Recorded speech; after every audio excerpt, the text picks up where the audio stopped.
Thank you so much, and thank you for this interview. I'll start by introducing myself. My name is Dr. Engineer Festus, the Principal Secretary, or you may wish, the Vice Minister in the Republic of Kenya, in the Ministry of Environment, Climate Change and Forestry. On the question on connection between our focus as a country and what OSS does, just on the onset is to indicate that His Excellency the President of the Republic of Kenya, Dr. William Samoei Ruto, is the chairman of the CAHOSC, that is the Committee of Heads of States on Climate Change at the AU or in Africa, and therefore that gives us an opportunity to be able to push our agenda on climate, our agenda within Africa and the rest of the world. And therefore with that, then I will break it down and say that is why he was able to host the Africa Climate Summit, where we had the Nairobi Leaders Declaration, which was focusing on the various items that are climate related or on the climate agenda. Of course, the planetary crisis, the triple planetary crisis is the biggest one, which is climate change, we have pollution, and we have got the waste. But just to indicate also that at the Africa Climate Summit, which is important to connect it with what OSS does, is the early warning for all. The President also, our President was designated by the World Meteorological Organization as the champion for early warning for all initiative. And therefore then as a country, we look at what OSS does, that is focusing on matters on water, land, biodiversity and climate change as really connecting to what we are pushing under the climate agenda as a country and as a ministry. Our climate change directorate, of course, which focuses on climate matters, we have got diverse experts within the same, and therefore and that's why the OSS program is domiciled in that directorate, and therefore it encapsulates what OSS does. And even when we were working on our policies, the National Climate Change Climate Action Plan Phase 3, that is 2023-2027, or what we call the NCAP 3, it really encapsulates what OSS, the four focus areas, what OSS focuses on. On our NDC, whether the NDC 1 or NDC 2, which we are submitting soon, it also encapsulates those programs in that respect. Just to indicate also that our strategy plan for 2023-2027 as a ministry focuses on those four thematic areas, and I kind of emphasize the policies that we've been able to develop as a government, as a country, and maybe even mentioning on the biodiversity aspect. We are looking at the land degradation programs. We have got what we are calling the National Landscapes and Restoration Strategy, Landscape Restoration Strategy, which is a flagship project that is being pushed by the President to restore our degraded landscapes.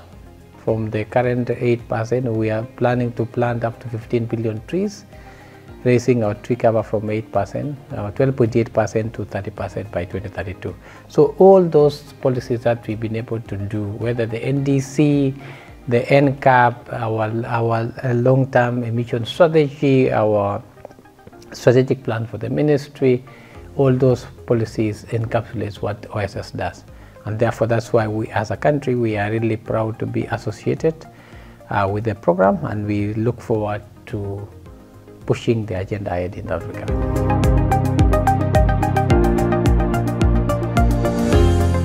Thank you, and I did indicate, and maybe I've answered part of it. Our leadership within the country, when you look at the climate agenda, one of the key things that we've been focusing on, and we've been following the footsteps of our president, was also on the access to funding. I know OSS received these funds from the Adaptation Fund.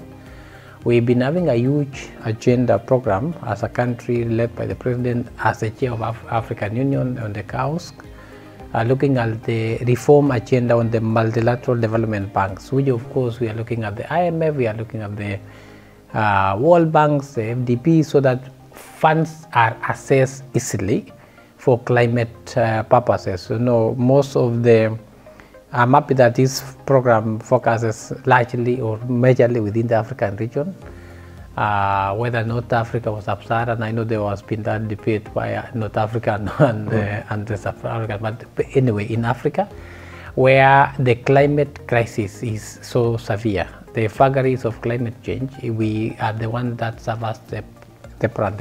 We call it the global south.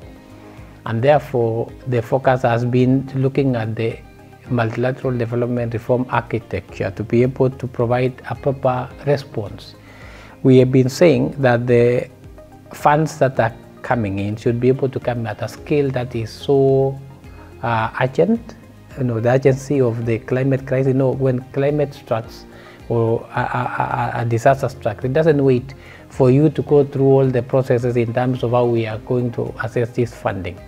But when you look at the challenges that we have, especially assessing the funds, 4-year period, 5-year, by the time the funds come in, the disaster is already had a devastating effect. And of course, if you look at the African countries, although they have suffered the issues of the debt ceiling, and therefore we are saying there is no space, there is no space for us to be borrowing. So these climate funds, we should not be able to be borrowing. We should be just a fund available for us to be able to assess and support those African nations. In any case, we usually say that Global South emits less, but pollutes less, but they suffer more, and that's why we've been pushing for our program, especially for even at the COP29, that we couldn't achieve the $1.3 trillion that we are looking at, 300 billion that was supposedly agreed, or as we go to Belém, Pago to Belém.